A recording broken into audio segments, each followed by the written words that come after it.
Welcome, America, to the Shatterproof podcast that honors all the men and women that are out there on the streets grinding away for your safety, your family's safety, and our country's safety. Today, we have a special guest. His name is John Riddle. I met John doing a tactical class, and I heard the language that he was using and right away resonated with me. And I understood that he understood.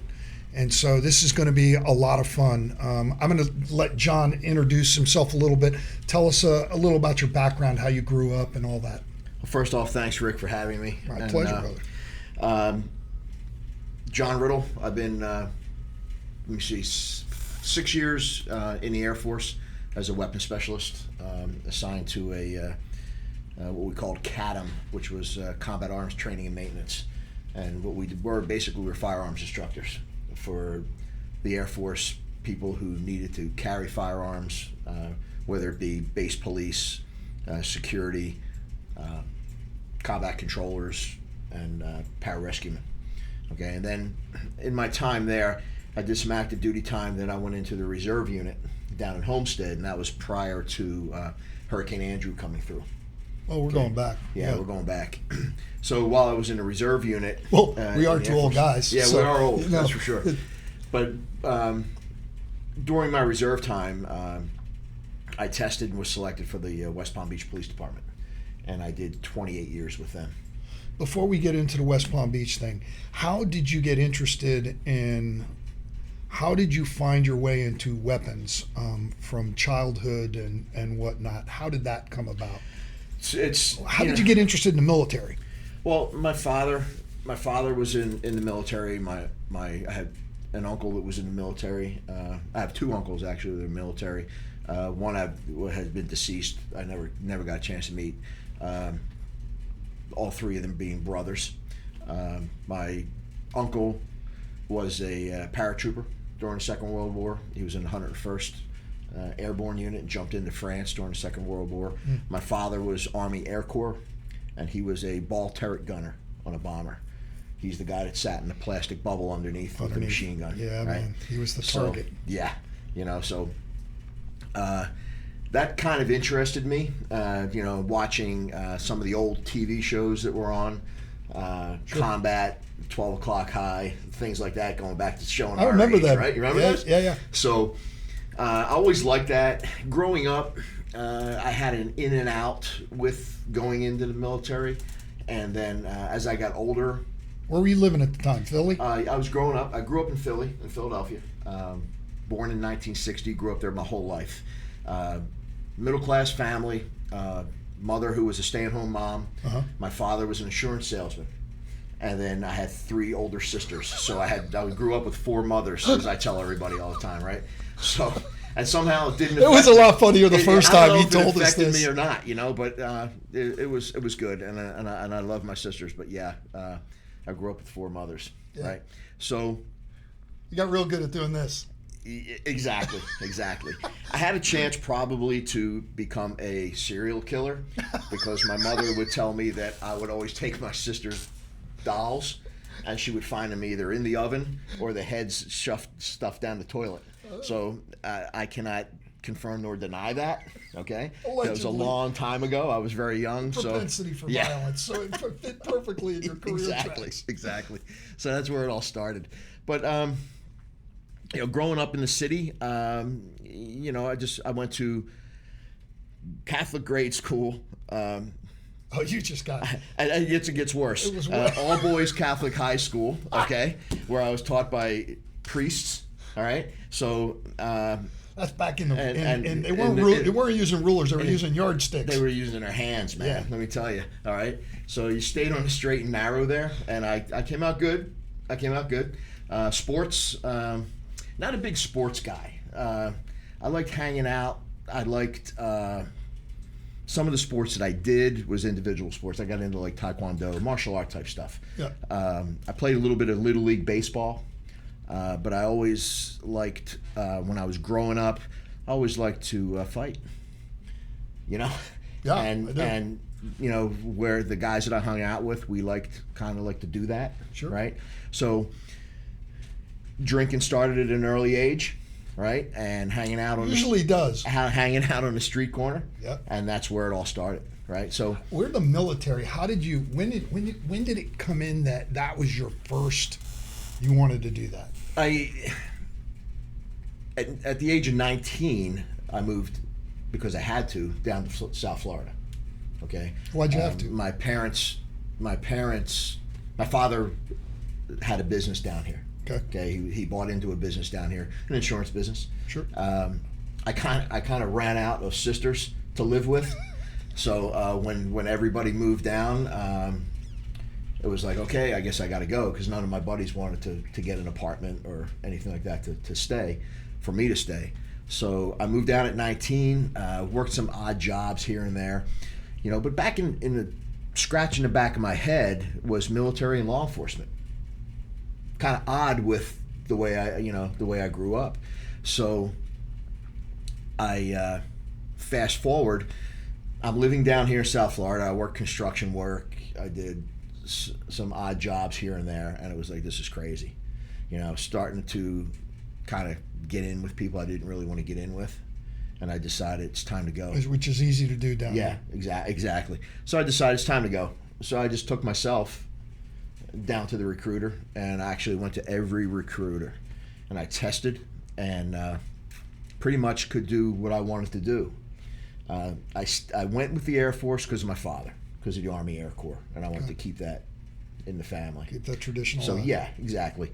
I talked to the Navy, I talked to the Marine Corps, I talked to the Army. Actually, I was 5 minutes from being sworn in with the Army, and I wanted to go into an airborne unit and jump with K9. Sure. Okay, we talked about K9s earlier. Right. And about 5 minutes before I was being sworn in at the MEP station, they come out and I said, "Where's Riddle?" And I'm like, "Right here, sir." And my recruiter was with us, and this guy comes out, it was a sergeant, and he says, "Got a problem." And I'm looking at him, and he says, "You're a half an inch too short to do what you want to do." I'm like, "You're kidding me." I said, "How tall am I?" And they said, "You're 5'7.5". And I said, "No, I'm 5'8". I've been 5'8" since the day I can remember. Right. So we bantered back and forth, and my recruiter started arguing with them. So I let those two argue, and I walked down the hall to the Air Force. And I said, can I join right now here? And I told them what was going on with the Army, and they laughed, and they said, "No, man, we're sorry. You got to go back up to West Palm Beach, and you've got to redo your stuff up there with us." So that's what I did. Okay. But to get me there, to rewind a bit, going back to, I always wanted to be a policeman. I signed up. I was going to fill out an application with the sheriff's office, Palm Beach County Sheriff's Office, and they said, we're looking for guys with college. So I said, all right. So I went to, at the time, Palm Beach Junior College. Junior college, that's right. Remember that? Yes, I do. So I did some time there, did 2 years there. I go back, knock on the door. I said, "I'm back." And they said, "Well, we're looking for people with military background." I said, "See you in a few years." And that's when I went. That's what took me over that hump, and I signed up. So I went round up in the Air Force and went to Lackland Air Force Base for basic training, and weapons school was right on the other side of the base. So I want to circle back to something, because you spoke about something that occurred to me, and it has occurred to a lot of people that I have been in contact with, and that is that as far back as you can remember, military and law enforcement. Yeah. With me, it was fireman and doctor. Of course, I never made it to doctor. I made it to a medic, and and my chosen career path was being a fireman. Yeah. And since way back. And so that passion, later on, I want to come back to how that passion, if that passion was ever corrupted or victimized or broken off or alienated in any form. But I wanted to come back to that because it's a common theme for people that spend a long time in their purpose-driven, lifestyles. Sure.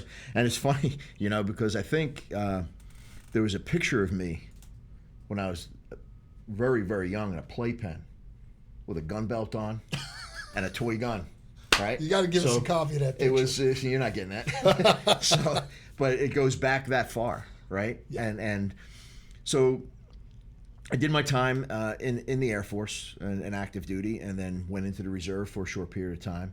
And while I was in the reserves, I found out that the city of West Palm Beach was hiring, so I tested and was selected for them. And I did my 28 years with them. Oh, that had to have been. West Palm Beach was that whole area. I worked just west of where John was. John was in the city of West Palm. I worked for Palm Beach County. I worked on a western area over there, and that whole area around there was affectionately known as West Nam, because there was a lot of violence Back then. There's a lot of stuff going on. See, I never heard it referred to as West Nam until recently with the new kids that are in the agency. Yeah. Right? And, I mean, I graduated the academy April of 86. And it was April of 86 also was the FBI Miami shootout. Yes. You remember that? I do. Okay. Where they put in their casings in their pocket. Exactly. Yep. And it was right around that time I graduated from the Broward Academy and got on the job, full time with the agency with West Palm Beach. It was crazy back then. Yep. I mean, there was shootings every night, things going on that and the neighborhoods today. To look at it today and look at photographs from back then, it looks like two different worlds, just about. Right. Yeah. But it was a hopping place, man. It was something too that I would go to work at the beginning. You're on midnight shift, right? In the beginning. Yeah. Walk us through that. Walk us through your career. So you go through about 3 months of the academy, right? And it's good. It's basic, right? You're getting basic police procedures. You learn firearms, defensive tactics, driving, criminal law, right? So you're learning all those things. You kind of drink it through the fire hose, right? And then you graduate and you go to your respective agency, and then they put you in another 16-week program of field training officer, and otherwise known as the FTO program. And you ride side by side in a police car with a senior officer who's getting a little extra money in his paycheck to train you. And you're with that officer for about 4 weeks. Now you go through 4 or 5 of these people, okay, on different shifts. You get a chance to ride midnight shift, you ride day shift, you ride in the accident car. Back then, we had cars that just took care of accidents, traffic crashes. Now they've got the community... Yeah, you got your... community aids or something like that. Crash investigation people. So you're in that program for about 16 weeks. And what you're doing in that time is you're learning the way this particular officer does something. Mm-hmm. And you're absorbing that. Then you're cut loose and you go to another officer. You learn the way that officer does his thing. So on and so on through about 4, maybe 5 different training officers. After you graduate from that last officer, you go back to your first officer that you were with at the very, very beginning, and you ride with him for about 2 weeks. The difference is he's wearing plain clothes and you're in uniform. Now that uniform is like a magnet. He's a full-blown officer. He's still training you, but when you get out of the car to handle complaints, everything gravitates to the guy in uniform. So it makes you have to make decisions, right, and act as an officer. Once that's done, and they finish the paperwork, you graduate from that. Then you're given the blessing, a police car, and you're out on. And they give you an assignment, usually midnights, back then, and you go out and you handle a beat. So I want to stop right there for a second, because this is one of the things that when I met John, this is one of the things that I keyed in on. He just spoke about the process of what we know as mentoring. And so what they're doing through that process is what's important about that we don't do very well. I travel across the country and I visit a lot of different fire departments and police departments. And that's not a typical thing to mentor people and get them to be able to learn from different people. What that does is not just a mentoring process and the ability for them to exemplify leadership, but it helps to develop critical thinking in the student. Mm-hmm. Right? Exactly. So the rookie learns how to start developing because he's taken a little bit from this person, a little bit from that person. He's seeing what works and what doesn't work. Hopefully, that's the goal. Mm-hmm. And so I didn't want that to get lost on anybody listening, because that is a very, very valuable piece of information that we're going to key in on later. Yeah, and at the end of this program, when you graduate, you're going to take everything you learned from these different officers, mm-hmm. and you're going to form your own. Correct. Okay, and that's the important part, right, of that whole mentorship program. Yep. You're going to form your own way of doing things. You're going to make mistakes. It's going to happen. We all do. Okay? Yeah. And actually, on my podcast, we were talking the other day about first night out on the road by yourself. Right? And I'm up on... That sounds like a podcast that probably had more laughter in it than story. And we talked about, again, everybody makes mistakes when you're out there. Right? Plug your podcast real quick. What's the name of it? Podcast is called On the Beat. It's myself and Lou Moroto, and we're up on YouTube. We're on Facebook, Instagram, and we're getting ready to go out on iTunes and all those other awesome. Areas. So you guys are talking about first night on the beat. So we're on the beat, and it's my first night. So it's about 2:00 in the morning. It's been rather slow, my first night, and I'm thanking God. Thank God it's slow. I need to get my feet wet first. Let's get one on. Not that I didn't have 16 weeks earlier of getting my feet wet, right? But I'm out there by myself now, and I'm sitting in a parking lot of this supermarket at 36th Street and Australian Avenue. So all emergency calls, hot calls as we call them, get toned out. So you hear this beep, and then the dispatcher comes on and gives the call. Yeah. And they give not only the call, but who's going to that call. Yeah. And usually the first person that they call is the one that's in their zone. Sure. Well, it's me. And I light up like a Christmas tree, right? Woo, yeah, exactly, right? Everything squeezes together, and I'm listeing, right? And it's like, back then we didn't have computers in the cars, right? So we had a sundial, right? But we I have a book, and it's a map book. Yes. So I'm paging through the map book real quick, and I open it up and I find where I'm supposed to go. And I'm like, got it. Throw that car in, peel out because I'm allowed, and then I head down, right? And little did I know, because I was still brand new, there were 2 streets in the city that had the same name, and I went to the wrong one. That's never happened to anybody else, has it? Yeah. So I pull up. It was an alarm call. So procedure, I pull up about a half block away. I kill my headlights. I roll up. I park about, 100 yards, 150 yards away from where I'm going. I get out of the car, close my car door real nice. I'm walking, looking around, and it's like, there's nobody else here. It's crickets. And I'm standing there waiting, and I hear everybody arriving, but there's nobody with me. Oh, God. And then somebody comes on the radio, and back then we had a system in our old radios that was called direct, where I can push a button, and I can talk to you, and dispatch can't hear it. Right. Nobody else can hear it. And I hear, where are you? And I'm like, hey, I'm at this street, and there's nobody here. You're at the wrong one. Do you know how to get there? No. All right, do this.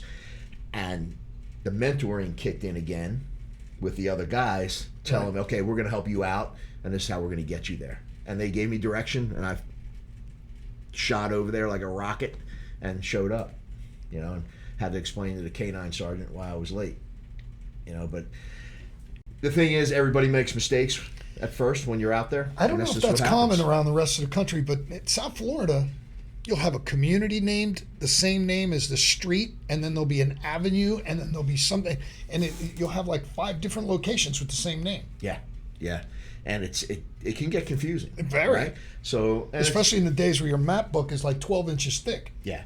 So but it's something that with time, you get to know, because That's it's correct. and when you have It's downtime, the repetitive nature of it. repetition, and when you have downtime, you should be out there driving around, looking at street names, looking at landmarks that'll help you remember where you are. Yep. Right? Area familiarization. Absolutely. Yep. Absolutely. Yep. So, you're working your way through your career. Just breeze us through there. How long were you on the street before you made? Were you detective at one point? At one point, yeah. Undercover? My first bounce, kind of. It's not even. No, it was transferred. It was like a lateral move where I stayed. I was in patrol 86, 89. I tried out and was selected for the SWAT team. So we went through a few days of tryouts for that, right? That selection process. So we're like, I don't know, maybe 15, 20 people, guys, trying out for the SWAT team. And they were only taking like 4, I believe, at the time. So I got selected for that. They sent me to the City of Miami SWAT School, which was a 2-week kick in the nuts. But I tore out in a run. I tore out my ligaments and tendons in my right ankle on a run. I came down off a curb. I landed on the side of my ankle and boom, twisted it. It hurt, but I kept going for another mile and a half. And then when I got back to the City of Miami PD locker room, I took my boot off and my ankle was huge, looked like a big softball, and it was black. So that washed me out of that school. Went back home. One of the things they do at West Palm Beach is if you're injured, they put you up in dispatch. So that's like I know what that is. That's the cure for cancer. Really gets is what that is. Exactly. That gets you healed much faster, Yes. right? So I was answering phones up there, and it was like, "Please, somebody give me an ice pick that I can drive through my eye." Right?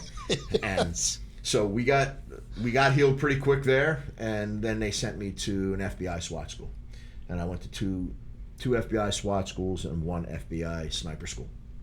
So that started my 16-year time on the SWAT team. But at the same time, we were not a full-time team, so I was still on the road. So still running a police car up and down the street in the north end of the city and being on SWAT. How many entries, roughly? We looked at, a buddy of mine and I were talking about it some time ago, and we figured it out to be about 1,100. That's a lot of repetitions. But compared to today's SWAT team, it was a lot. But back in 89, 90s, early 90s, we were dealing a lot with crack cocaine coming into the South Florida. Cocaine was a big deal. Right? The square grouper was a big deal. Absolutely. Everything was a... So the amount of entries, 1,100, those are live entries. How many times did you do practice entries?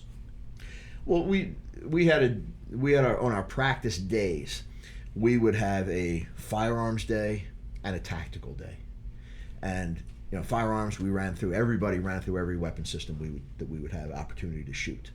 Our range guy was really good. He was very well versed from instructors from around the country. And he ran our team. I assisted him in the firearms. Because of your background. Yeah. Yeah. And then as far as the tactical days, the days where we would practice all our tactics, our room entries, Yes. Approaching home, approaching a building, getting in, breaching, getting the breachers up to speed for doing what they have to do, and then getting in, and we would train hallways, doors, clearing rooms, no matter how big they were, stairwells, up and down stairwells, and also rappelling. And every once in a while, we would do water castings. So what you're doing is you're essentially you're developing a foundation for almost anything that could possibly happen that you could think of. Absolutely. And based off of what's happened in the past and where it seems like the future is leading towards. Right. And, it's like they say, when the cops need help, they call the SWAT team. Right. I'm a fireman, bro. I don't. But it's that's here nor there. But with that saying, but the training that we did was because of past incidences. Yeah. Okay. And also because of the way the city was working at the time, with the amount of drugs that was coming in. Man, we were doing some nights, some weekends. We were on a Friday night and a Saturday night. We were doing 6 a night. We would go hit a house, do our thing. Drug unit would come in. They would do their thing. We would go hide someplace, either back at headquarters, or we'd go to another section of the city and just hang out, wait for the word. We'd meet up. We'd go hit another house. We would do sometimes 6 a night on a Saturday, Friday night, and then the next night on a Saturday night. So so with these 1,100 entries, how many times would you say you practiced to prepare you for those 1,100? Oh, all the time. I mean, so would they exceed? Would it be double the number? So in practice, are you doing 2,200 or no? This is a lot of entries. Yeah. But we would train on our tactical days, but we wouldn't say, okay, we have some entries coming up tonight. We need to practice the entry for this particular place. We wouldn't do that. Okay. We would get our intelligence. We would get our surveillance done.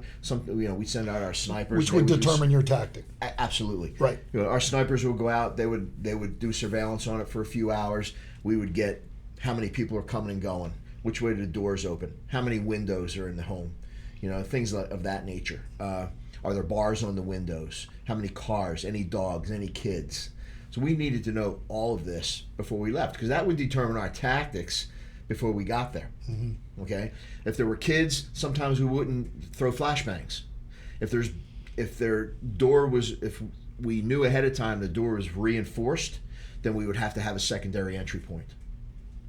Right. And if there's bars on the windows of the particular place we were hitting, we would probably bring a tow truck and have a tow truck down the street. And then if we needed him, we'd shoot him down there. We'd wrap those bars with cable and yank them right off the wall. And that would make our secondary entry point. Okay, so the setup is hard hitting, a lot of activity going on in your department. What did you notice about the effects it was having on your personnel? Was it one of those things that you guys were aware of, or is it in hindsight that you're aware of it, or? Nah, man, I don't think we were aware of it. Speaking just for me, I wasn't aware of it. I mean, I would go to work on midnight shift. I'd get off, go home, sleep until whenever. I'd get up, I'd train, I'd work out, and then I couldn't wait to get the uniform back on and get back out there and do it again, And it was like, let's go. Then when I was on the SWAT team, it was like, we're hitting doors tonight, let's do it. And I just could not get enough of that. I loved going out and doing these warrants, and looking for people, and going into drug houses, and what was it that we liked about it, or what I loved about it? It was just that inherent feeling of what's on the other side, and let's just go get some bad guys and put them in jail. So let's go to how long ago did you retire? 2014. 2014. Okay, so let's go to John of 2014. I want him to talk to, better yet, John of 2020. Mm-hmm. Okay, because I'm sure in those 6 years, from 2014 to 2020, you put a lot of pieces together. Yeah, I mean, after looking back, and you do a lot of reflection when you get ready to retire, and especially when you do retire, you reflect back on what you did and how it was done, who you did it with, and could things have been done better, And one thing I always said to myself, not only in the SWAT mode, but in police work in general, when I would be going home, I would ask myself, did you do everything right tonight, or were you just lucky? Mm. And that would be my own gut check. And I would kind of rewind my day and go over things, and then I did everything right. And I'd have to be okay with that, Now, 2014 comes, and I got to pull the pin after 28 years of doing all this stuff, right? And looking back at me in 1986, 1989, getting on the team and doing everything we did, I look back at it and I would tell me back then, yes, just keep pushing forward. Keep doing what you're doing. I have no regrets. I have no regrets whatsoever. I mean, yeah, sometimes the attitude would kick in, right? And it wouldn't be the attitude with the guys. It would be the attitude at home. So, right? Speaking of home, how many times you been married? How many baby mamas? No babies, but I've been married 3 times. Okay. Right? Currently involved in a relationship. Currently involved in a relationship. I'm not going to put you on the spot. And she has got me grounded. She kicks my ass every time I step out of line. Right. But let's look at it this way, and John telling John back then, don't be a dick. Okay? And I think a lot of times that was my issue with those relationships, right? So it was the thing where, look, we try to leave the job at the job, right? And one thing with... Were they all the same things? Yeah. It was just after, and going back, we talked about this in my podcast too. After a hot call, after a hot incident, shootings, things like that. Back in the day, all right, come on. You go back and pound. Let's go, and that's the culture, bro. Right? Yeah. And we're going to pound some beers. But what happens is the next morning you get up, you're friggin' hungover, and you know what? The issue's still there. It doesn't go away. That's right. Right? So, you haven't processed anything. And yeah, and I was just up at the agency a few weeks ago. We took some things up there where we took some cakes. My girl, let's take some cakes and cookies up, and everybody in the gym that I own wrote thank you cards. We wrote like 350 thank you cards to the West Palm Beach Police Department. That's cool. And also to Boca Raton PD. Right. But when I was up there, I was talking to a couple guys that I mentored that are now assistant chiefs and chiefs. Now they have this program up there that these guys can come in off the road if they're feeling stressed, and they can go into a room and sit there and do their little meditation if they want. But they're coming along now where, if somebody's having a hard time, it's a little bit more in focus and in line with let's get these guys help. It's not let's go out and pound beers, and which back in the day didn't seem bad, right? You're aware of our suicide rate, right? Yeah. It's so clearly something had to be done, and what we were doing was not enough. Mm-hmm. So I always worked at a busy station. There was a very, very short period of time where I was not at a busy station, but I was always at a busy station. I mean, it was just churn and burn. You did not sleep. And I would come home, and it never really occurred to me how bad it affected me until actually it was after the divorce. See, during the divorce is when my PTSD came out, and it was... So I'd come home and I'd be like, please don't ask me anything complicated, like what I want for dinner or something. Right? Yeah. I couldn't process, and I'd think, well, I'm going to go to the gym and work out, and that will help. No, it just get me physically tired. I didn't know what you knew. I didn't know how to process information to be able to categorize things appropriately. Yeah, but let me say something, bro. And Lee, my girl, she'll tell you, because she came into my life towards the end of my career. Yeah. And she said, I could see you when you're getting dressed in the morning in your uniform, and when you come home, yeah. Different affect. And I walk in the door, and she's like, hey, this is what happened today with me, blah, blah, blah, blah. And I'm like, whoa, time out. And I would kind of walk away. And it's like, and she'd look at me and go, what's the matter? What's the matter? And I'm like, I need time. I need time to come down.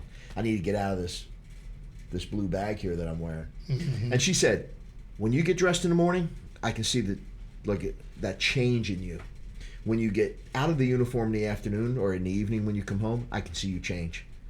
You're Sergeant Riddle when you're in that uniform, and you're John when you come out of it. I'm like, yeah, I need that time. I said, everybody does. Whether we notice it right away or not, Right. we need that time to decompress after the day. Then I'm happy to hear everything that's going on, but I need that time to get out of this bag. I never knew how to decompress. I'm raising, a bunch of kids at the same time, and it was everybody's vying for affection and time, and I didn't view it like that. Yeah. I viewed it like, this is a pain in the ass. Yeah. Just leave me the fuck alone. But Do you have any idea? I just drugged 3 kids out of a fucking burning building. They're all dead. Yeah. You had a tough day. Let me tell you about my day. I was a real dick. Yeah. But I mean, it's that decompression time. I think that if these younger guys and gals are listening today, that they need to have that, and they need to throw it on the table with whoever they're with. Yeah. That, hey man, I just need 10 minutes, whatever it may be. So I didn't know a whole lot about that whole decompress thing. I just thought working out and doing stuff was part of the decompression thing. But I agree with you.